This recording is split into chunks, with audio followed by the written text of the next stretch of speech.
All right, so let's talk about some myths of the job market. Myths are really limiting beliefs that can keep you from being most effective in your search. And so I want to cover some of those today. I think that it's worth looking at because there are a lot of beliefs out there that most job seekers have that really don't serve you and really don't allow you to be as effective as you can be in the job search.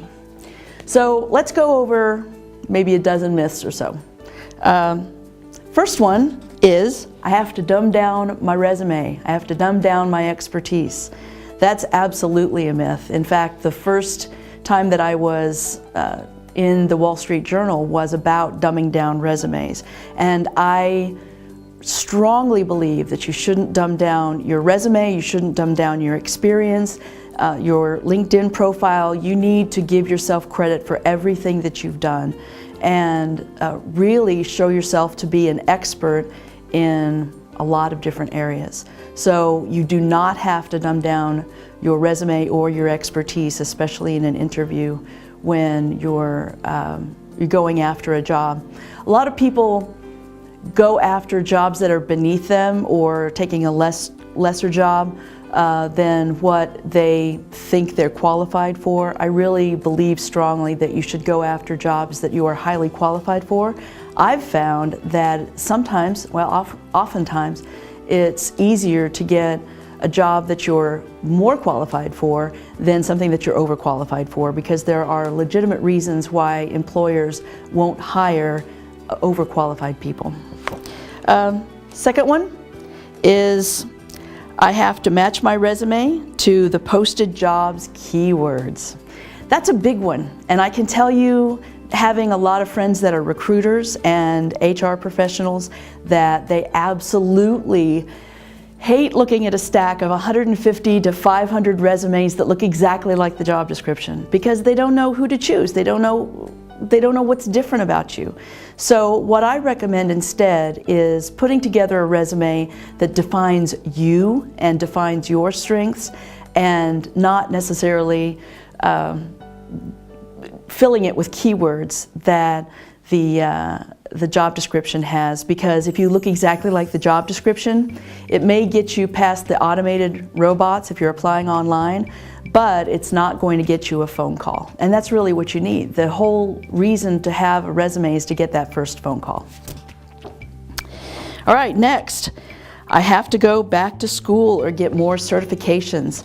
This is a really popular myth that I've been able to dispel by getting my clients positions that they're very qualified for without having to go back to school and get certifications. You don't have to get a master's degree if you don't have one. You don't have to, if you're in operations, you don't necessarily have to be Six Sigma certified. You can actually get a position as long as you can speak intelligently to what your expertise is and you can articulate that expertise. You don't really need to get the certifications. Certifications are important if you are looking online, but there are other ways to look for a job, which we've gone over, and it's a much more effective way to look for a position if you're articulating your expertise and proactively contacting companies that meet your search criteria and companies that are growing and doing networking. You don't necessarily need to have those certifications or those letters after your name. I have to go through HR, and that's a myth that we dispelled earlier in this video. And you don't need to go through HR. That's what most people believe to be the proper way to find a job, but actually I've got a client that calls HR the business prevention unit, because it's their job to weed out everybody. But if you actually contact the person that would be your boss, then you'll get a much better response. Whether or not you know that they're looking for a position, you actually get a better response contacting the person that would be your boss through finding them on LinkedIn or online versus just going through human resources.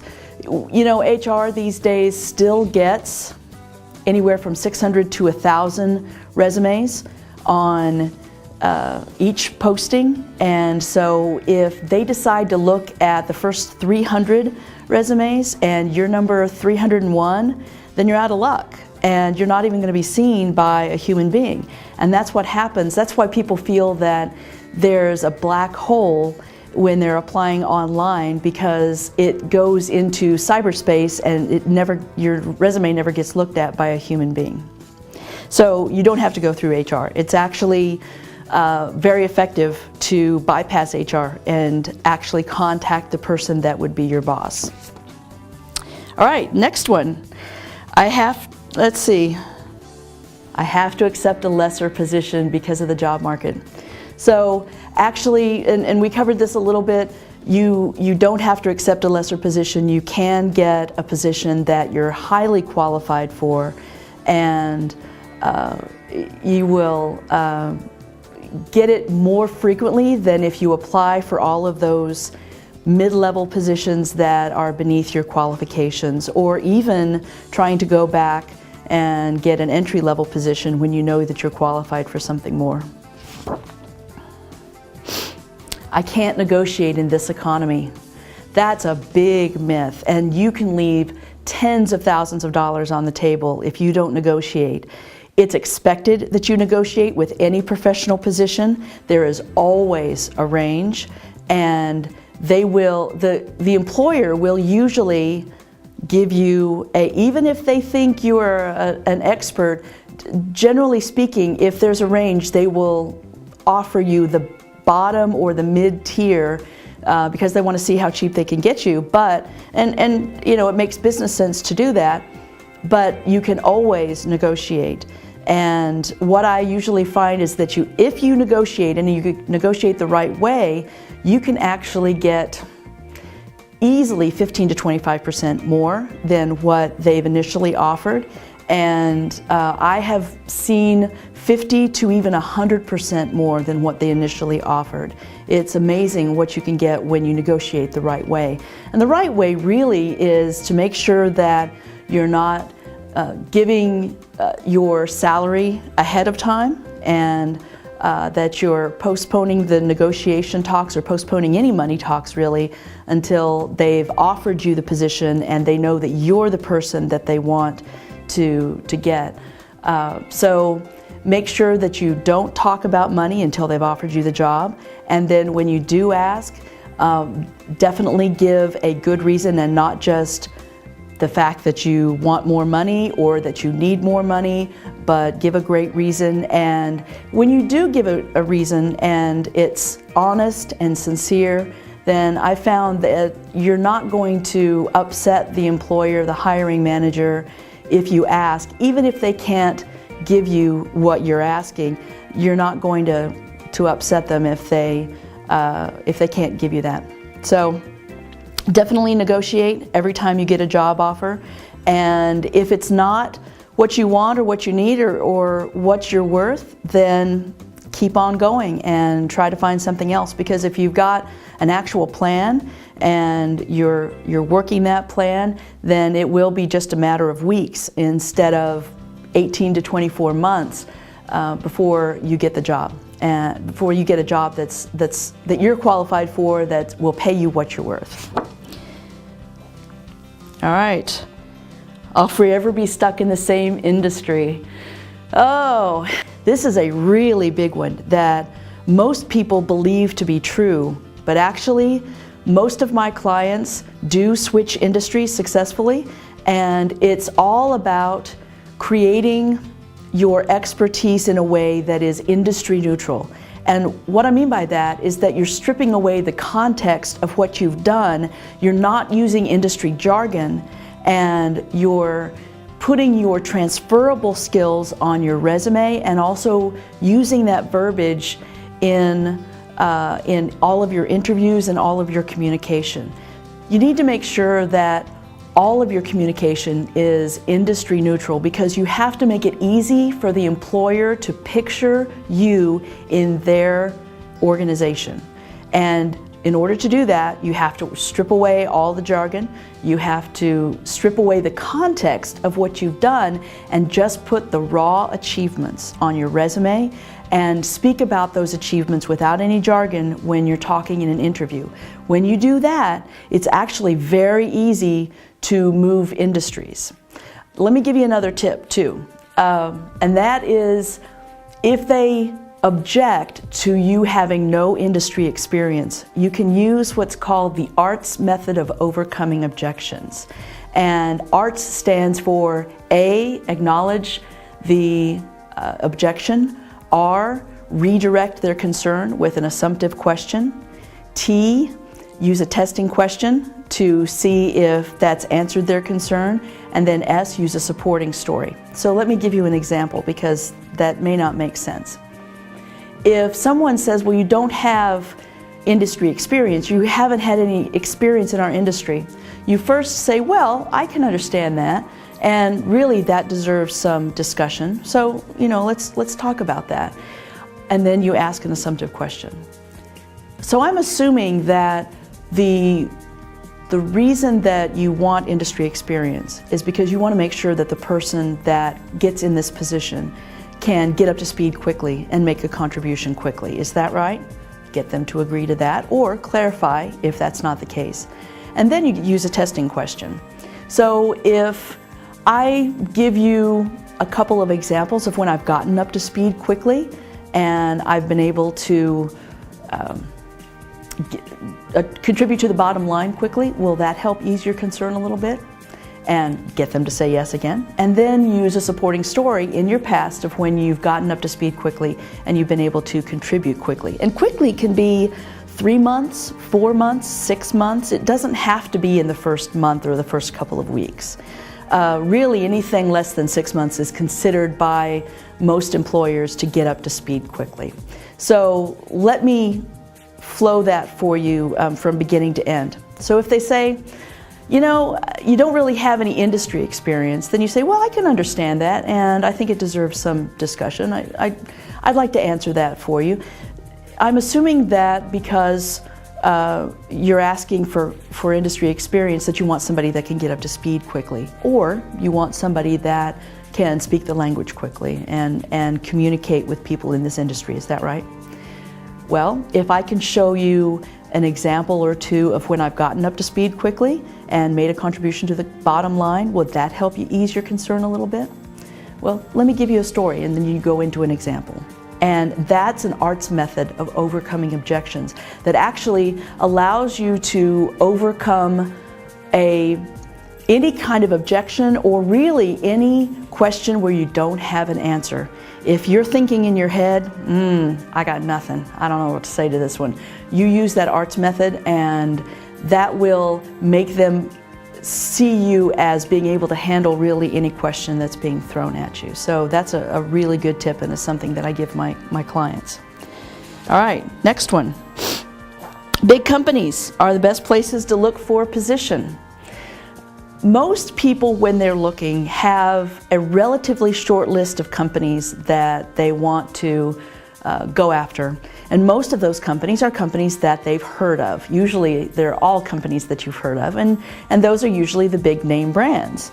Here in Kansas City, we have Hallmark, Cerner, Garmin,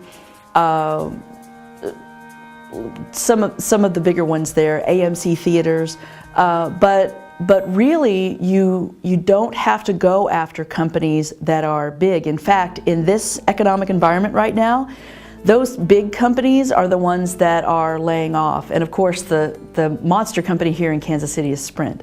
So people hear those names and those are the companies that they go after, but guess what? That's what everybody else is doing too. So that's where all of the competition is. That's where everybody's sending their resume. And really, if you go out online, there are free databases, especially if you go through the library websites, and you can find Dun & Bradstreet database, or you can find Reference USA database, and you can find companies that you can send your resume to that you've never heard of before, and those are the companies that are actually growing and doing quite well. You can also look in the Business Journal. Business Journal is a great place to find companies that are doing well that you've never heard of. So use that, and you're actually going to find companies that are hiring and growing in spite of this economy, versus companies that are still contracting or just kind of treading water. All right, networking is hard and it's a waste of time. So this one is definitely not true. It's one of the 3 things that I recommend you do in order to get a 6-figure job, or really any professional job fast, is networking. But you have to know how to do it in order to, and do it well, in order to get a job fast. And I would say, if I were going to give one tip on networking, it's the magical question of, who do you know that I should be talking with? And asking that question to people that you know, people that you don't know, people that you are having an informational interview with. There's a lot of ways that you can get somebody's attention by a phone call or by going to networking meetings. But really, if you ask them that magical question, who do you know that I should be talking to? After you introduce yourself, that's really going to be the best way, one of the best ways to get a position. Recruiters are a waste of time. So this one's close to my heart because I've got a lot of recruiter friends, and you really have to know how to work with recruiters. And recruiters are not a waste of time, especially if you're in IT, accounting, engineering, or possibly an executive job. You really want to utilize recruiters because they hold about 11% of all of the jobs out there, whether it be posted online or not posted. There are a lot of recruiters out there that don't post their jobs online. And what you can do is Google your city name plus the word recruiters. Let's say you're looking for an executive position. You'll want to put in Kansas City executive recruiters, New York executive recruiters, or engineering recruiters, something like that. And then when you contact them, here's the big thing. Instead of sending your resume email like everybody else does, send it hard copy, because nobody sends it hard copy. And also put a handwritten note on there saying that you'd like to talk with them about any opportunities that they may have available for you.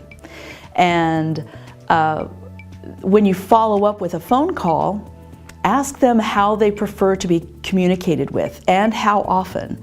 So if you want to keep them thinking about you, then you might follow up with a phone call or an email, depending on what their preferred method of communication is, and maybe follow up every 3 weeks or so, because that's not too much where there's you're bugging them, but it's enough that they will continue to keep you in their mind, especially if you approach them in a different way, like sending hard copy resume to them.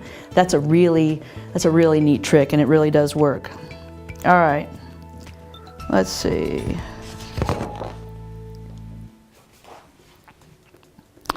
Online job boards are the main way, or the best way, to look for a job. That couldn't be farther from the truth. Online job boards hold about 4 or 5% of all the jobs. Actually, I think the latest stat that I've seen out there is that 6% of all job seekers these days are getting their jobs through online job boards, and yet 92 to 95% of all job seekers use the job boards as their main form of looking for a job. So what does that mean?